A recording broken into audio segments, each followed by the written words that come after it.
నమస్తే, welcome to 6 TV. నేను మీ రచన. Big boss 8 season చాలా ఘనంగా నిన్నైతే ప్రారంభమైంది. మరి నాగార్జున మరోసారి హోస్ట్ చేసి చాలా సందడి చేశారు. మరి గత సీజన్ లో చూసుకుంటే మనకు రైతు బిడ్డ పల్లవి ప్రశాంత్ విజేతగా అయితే నిలిచారు. అలాగే అమర్దీప్ రన్నర్ అప్ గా అయితే నిలిచాడు. మరి గత సీజన్ వల్ల మరి ఈసారి ఆ షో పై అయితే క్యూరియాసిటీ మాత్రం గట్టిగానే అయితే మనకు కనిపిస్తుంది. అందుకు తగ్గట్లే ఈ సీజన్ చాలా డిఫరెంట్ గా ఉండబోతుందని అయితే మనకు నాగార్జున అయితే చెప్పారు. మరి ఇందులో భాగంగా చూసుకుంటే 14 మంది హౌస్ మేట్స్ ఎంట్రీ అయితే ఇచ్చేశారు. మరి ఇంతకీ ఆదివారం లాంచ్ ఈ ఎపిసోడ్ లో ఏం జరిగింది అనేది అయితే ఇప్పుడు మనం చూద్దాం. అందరికైతే ముందుగా నాగార్జున అయితే వెల్కమ్ చెప్పేశారు. మరి హౌస్ లోకి కూడా వెళ్ళిపోయారు. మరి ఈసారి బిగ్ బాస్ హౌస్ లో ఏమున్నాయో అని అయితే ఖచ్చితంగా ప్రతి ఒక్కటి అయితే చూపించడం జరిగింది నాగార్జున గారు. మరి ఈసారి స్పెషల్ ఏంటంటే స్పెషల్ రూమ్ అలియస్ ఇన్ఫినిటీ అనే రూమ్ అయితే కొత్తగా అయితే పెట్టడం జరిగింది. అలాగే చూసుకుంటే గోల్డెన్ రూమ్, తునిగా రూమ్, ఇందులో అలాగే మనకి నెమలి రూమ్, ఇంకా చూసుకుంటే జీబ్రా రూమ్, ఈ 4 రూమ్లు అయితే మనకి బిగ్ బాస్ హౌస్ లో అయితే స్పెషల్ అని చెప్పొచ్చు. అలాగే ఈ యొక్క మనకి జీబ్రా రూమ్ ఏంటంటే ఎవరికి లొంగకుండా మాట పొగరుకు భయపడకుండా ఉండేవాళ్ళు మరి ఈ గదిలో అయితే వస్తారో అని అయితే నాగార్జున గారు చెప్పారు. తొలి కంటెస్టెంట్ గా చూసుకుంటే మనకు బిగ్ బాస్ 8 సీజన్ లో అయితే ఫస్ట్ మనకు యష్మి గౌడ అయితే ఎంటర్ అయింది. మరి ఈ కన్నడ బ్యూటీ పుట్టింది పెరిగిందంతా బెంగళూరులో. మరి నటన అంటే చాలా ఇష్టం. మరి ఇంట్లో వాళ్ళకి ఇష్టం లేకున్నా కూడా అయినా ఓ కన్నడ ఛానల్లో ఏదో సీరియల్ కు ఆడిషన్స్ జరుగుతున్నాయి అని తెలిసి ఆశగా అయితే వెళ్ళడం జరిగింది. మరి ఫస్ట్ ఆడిషన్ లోనే అయితే తనైతే ఎంపిక అయింది. మరి అలా కెరియర్ తనదైతే స్టార్ట్ అవ్వడం జరిగింది. మరియు కేసు ప్రాసెసింగ్ కొరకు అయితే వరించే అదనపు ప్రేమ, స్వాతి చినుకులు సీరియల్లో అయితే తెలుగు ప్రేక్షకులను అయితే మెప్పించింది. అలాగే లాక్డౌన్ సమయంలో నాగభైరవిలో నటించి అయితే అవకాశం దక్కించుకుంది. మరి కృష్ణ ముకుంద మురారి ధారావాహికతో బుల్లితెర ప్రేక్షకులకి మరింత అయితే నచ్చేసింది. మరి కన్నడలో ఓ మూవీలోనూ యాక్ట్ చేసిన ఈ బ్యూటీకి ఆ సిరామిక్ పాత్రలు అలాగే మగ్గులు, కప్పులు తయారు చేసే బిజినెస్ కూడా ఉంది. మరి తనకు గతంలో కూడా బ్రేకప్ అయిందని, పెళ్లిపై తనకు పెద్దగా అభిప్రాయం కూడా లేదని, అరేంజ్ మ్యారేజ్ చేసుకునే ఉద్దేశమే లేదని అయితే యష్మి గౌడ అయితే చెప్పింది. మరి తనకు అసలు వంట రాదని ఎవరితోనైనా చెప్పి చేయించుకుంటాను కానీ నేనైతే చెయ్యను అయితే బిగ్ బాస్ కి మన నాగార్జున గారికి అయితే చెప్పడం జరిగింది. మరి బిర్యానీ లేకుండా అసలు నేను ఉండలేనని అయితే చెప్పింది. మరి పని చేయకపోయినా అబద్ధం చెప్పినా తనకు కోపం వస్తుందని యష్మి గౌడ అయితే తెలిపింది. మరి ఈ సీజన్ లో హౌస్ మేట్ ని ఒంటరిగా కాకుండా మనకి బడీస్ గా అయితే హౌస్ లోకి పంపిస్తామని అయితే చెప్పి నాగార్జున అయితే ట్విస్ట్ ఇచ్చారు. మరి ఇక అలా యష్మి గౌడ ఒకరిని ఎంచుకోగా మరి ఆ ప్లేస్ లో చూసుకుంటే సీరియల్ నటుడు నిఖిల్ అయితే వచ్చారు. మరి రెండో కంటెస్టెంట్ గా చూసుకుంటే నిఖిల్ మరి గోరంటాకు సీరియల్ తో మనకు మంచి పేరు సంపాదించుకున్నాడు నిఖిల్. మరి ఇతడు పుట్టింది పెరిగిందంతా కర్ణాటకలో, మైసూర్లో. మరి చిన్నప్పటి నుంచే నటనపై చాలా ఇష్టం ఉండడంతో మనకు 2016లో కన్నడ భాషలో ఊటీ అనే సినిమా అయితే చేశారు.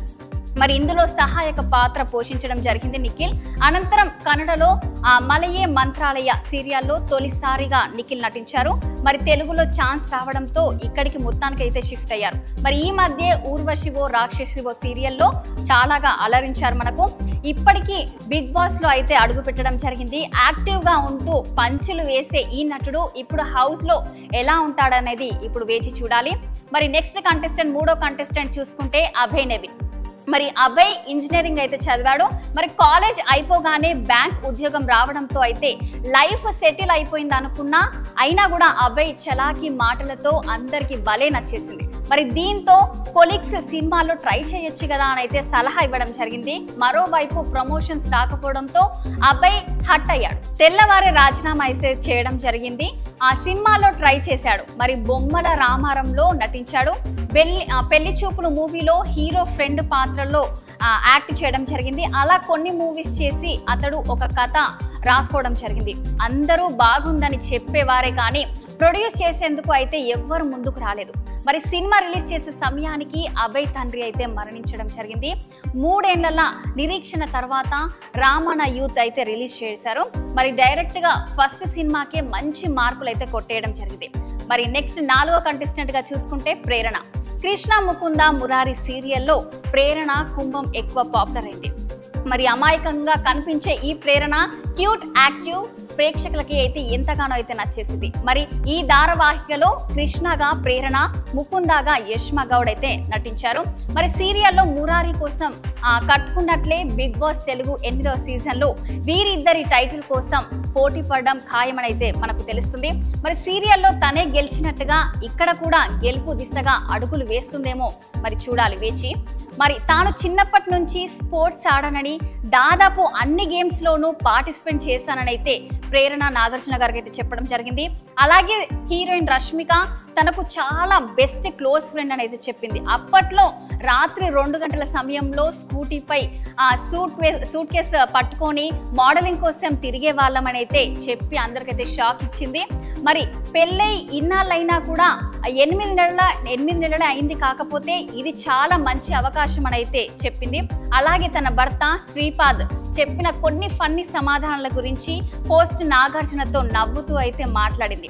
మరి 5వ కంటెస్టెంట్ గా చూసుకుంటే ఆదిత్య లాహిరి లాహిరి సినిమాతో తెలుగు వారికి పరిచయం అయ్యాడు. మరి ఆదిత్య తొలి సినిమాతోనే క్రేజ్ అయితే చాలా సంపాదించుకున్నాడు. తెలుగు, తమిళ, హిందీ భాషల్లో యాక్ట్ చేయడం జరిగింది. హీరోగానే కాకుండా విలన్ గాను తన టాలెంట్ అయితే చూపించుకున్నారు. ఒకప్పుడు టాప్ హీరోగా ఉన్న ఆదిత్య అతడు ఇప్పటికీ సినిమాలు చేస్తున్నాడు, కానీ అవేవి పెద్దగా ఆదరణ నోచుకోవడం లేదు ఆదిత్య సినిమాలు. మరి దర్శక నిర్మాతగాను తన ప్రతిభను అయితే చూపించాడు. మరి సినిమాలు లేని టైంలో చూసుకుంటే డిప్రెషన్కు వెళ్ళిపోయాడు. అంటే ఈ యొక్క మూవీస్ పెద్ద హిట్ అయిన తర్వాత కొన్ని సినిమాలు చేసిన తర్వాత కూడా హిట్ కాకపోవడం వల్ల చాలా డిప్రెషన్కి అయితే వెళ్ళిపోయాడు. రోజుకి 60 సిగరెట్లు అయితే తాగేవారని తెలుస్తుంది. కానీ కుటుంబం వల్ల ఆ మానసిక ఒత్తిడి నుంచి నెమ్మదిగా అయితే కోలుకున్నాడు. మరి ఇతడు రియల్ హీరో మాత్రమే కాదు, రియల్ హీరో కూడా. మరి ఆ మధ్య భద్రాద్రి కొత్తగూడెంలోని 5 గ్రామాలను దత్తగా తీసుకొని దాదాపు 500 మందికి సహాయం అయితే చేశారు. అలాగే అక్కడ పరిసర ప్రాంతాలకు అంబులెన్స్ సౌకర్యాన్ని అందుబాటులోకి కూడా తీసుకొచ్చాడు. మరి సేవా గుణం మొండుగా ఉన్న ఆదిత్య బిగ్ బాస్ షోలో మళ్ళీ హిట్ ట్రాక్ ఎక్కాలని చూస్తున్నాడు. మరి ఈ షో ద్వారా జనాలను ఏ మేరకు మెప్పిస్తాడో చూడాలి. మరి 6వ కంటెస్టెంట్ గా చూసుకుంటే సోనియా వివాస్పద దర్శకుడు రామ్ గోపాల్ వర్మను ఇంటర్వ్యూ చేసి లేదా తన సినిమాలో నటించిన బ్యూటీలకు క్రేజ్ వేరే లెవెల్ ఉంటుంది. అలా వర్మ స్కూల్ నుంచి హర్యానా గ్లోరీ, ఆశు రెడ్డి, ఇనయ సుంతానా గత బిగ్ బాస్ షోలో అయితే పాల్గొన్నారు. మరి ఈసారి వర్మ మెప్పించిన హీరోయిన్ సోనియా ఆకుల బిగ్ బాస్ హౌస్ లో అయితే ఎంట్రీ ఇవ్వడం జరిగింది. ఈమె జడ్జి రెడ్డి సినిమాలో హీరోగా చెల్లిగా నటించింది. వర్మ కరోనా వైరస్ లోను మెప్పించడం జరిగింది. దిశ ఎన్కౌంటర్ ఆధారంగా తెరకెక్కిన ఆశా ఎన్కౌంటర్ లోను యాక్ట్ చేయడం జరిగింది. మరి ఇక్కడ విశేషం ఏమిటంటే చూసుకుంటే దిశ అత్యాచార నిందితుని భార్య రేణుకకు నెల 15,000 సహాయం చేసింది ఈమె. మరి సొంత ఊరు పెద్దపల్లి జిల్లాలోని మంతని కలెక్టర్ కావాలనుకొని యాక్టర్ అయిందని తెలిసింది మనకు. సమాజానికి తన వంతు సేవ చేయాలన్న కోరికతో ఆశ అనే సంస్థ అయితే ఏర్పాటు చేసింది. మరి సేవల్లోనే సంతోషాన్ని అయితే వెతుక్కుంటున్న ఈ బ్యూటీ బిగ్ బాస్ సీజన్ 8లో రాణిస్తుందేమో చూడాలి. ఎలా ఆడుతుందో అయితే మనం వేచి చూడాల్సిందే. మరి ఇక సోనియా కోసం ప్రముఖ దర్శకుడు రామ్ గోపాల్ వర్మ స్పెషల్ వీడియో కూడా పంపించడం జరిగింది. ఇందులో ఆమె గెలవాలని కోరుతూ తన అభిప్రాయాన్ని అయితే తెలపడం జరిగింది. మరి నెక్స్ట్ 7వ కంటెస్టెంట్ గా చూసుకుంటే మనకు బెజవాడ బేబక్క పేరు మధునెక్కంటి. పెళ్లి చేసుకుంది, కానీ ఆ వైవాహిక బంధం ఎంతకాలం నిలవలేదు. తనకంటూ ఓ క్రేజ్ అయితే ఉండాలన్న కసితో సోషల్ మీడియాలో ఫన్నీగా వీడియోలు అయితే ట్రై చేయడం జరిగింది. అవి జనాలకు ఎంతో నచ్చేయడంతో బెజవాడ బేబక్కగా అయితే ఫేమస్ అయిపోయింది. మరి ఇప్పుడు బిగ్ బాస్ షోలకి అయితే రావడం జరిగింది, ఎంట్రీ అయితే ఇచ్చేసింది. మరి 8వ కంటెస్టెంట్ గా ఆర్జే శేఖర్ భాష, హీరో రాజ్ తరుణ్ లావణ్య కేసులో ఆ శేఖర్ భాష అయితే పేరు బాగా వైరల్ అయిపోయింది. మరి ఈయన అసలు పేరు బుద్దిమెల్ల రాజశేఖర్. చదివింది ఇంజనీరింగ్. 2005లో జెమినీ మ్యూజిక్ లో ఆ వీడియో జాకీ కెరియర్ అయితే మొదలు పెట్టారు. మరి ఈ క్రమంలోనే హాయ్ బుజ్జి వంటి పిల్లల ప్రోగ్రామ్స్ తో పాటు 3000కు పైగా షోలో అయితే పాల్గొన్నారు శేఖర్ భాష. తర్వాత రేడియో జాకీగా మారి మరింత పేరైతే సంపాదించుకున్నారు. మరి కాకినాడలో అయితే శేఖర్ భాష పుట్టడం జరిగింది. ఇంజనీరింగ్ పూర్తవగానే 2005లో రేడియో జాకీగా కెరియర్ మొదలు పెట్టడం జరిగింది. 18 ఏళ్ల ప్రస్థానంలో 18 IRF అవార్డులు అయితే తీసుకోవడం జరిగింది. ఇన్ని అవార్డులు పొందిన ఏకైక ఆర్తో ఇతడే కావడం విశేషం. మరి వెల్కమ్ ఒబామా సినిమాతో నటుడిగాను తన అదృష్టాన్ని పరీక్షించుకున్నాడు. వేదిక నేను నా ఇష్టంగా అనే చిత్రంతో దర్శకుడిగాను మారాడు. పంచముఖి మూవీలో డైరెక్టర్ పాత్ర పోషించాడు. నటుడిగా, దర్శకుడిగా, వ్యాఖ్యతగా పేరుగాంచిన ఈయనే రాజ్ తరుణ్ పలుమార్లు ఇంటర్వ్యూ చేసిన క్రమంలో అతడికి స్నేహితుడయ్యాడు. ఈ పరిచయంతోనే లావణ్య రాజ్ తరుణ్ చేసిన ఆరోపణలను ఖండిస్తూ హీరోకు మద్దతుగా నిలబడ్డాడు. ఇప్పుడు బిగ్ బాస్ హౌస్ లో అయితే అడుగుపెట్టాడు. మరి నెక్స్ట్ కంటెస్టెంట్ చూసుకుంటే 9వ కంటెస్టెంట్ కిరాక్సిత. బోల్డ్ కంటెంట్లతో పాపులర్ అయింది కిరాక్సిత. పలు షార్ట్ ఫిలిమ్స్ చేసిన ఈ బ్యూటీ బేబీ మూవీలోనూ యాక్ట్ చేసింది. హీరోయిన్ ఫ్రెండ్ గా నెగటివ్ క్యారెక్టర్ పోషించింది. ఎక్కువగా ఆ తరహా పాత్రల్లోనే కనిపించడం జరిగింది.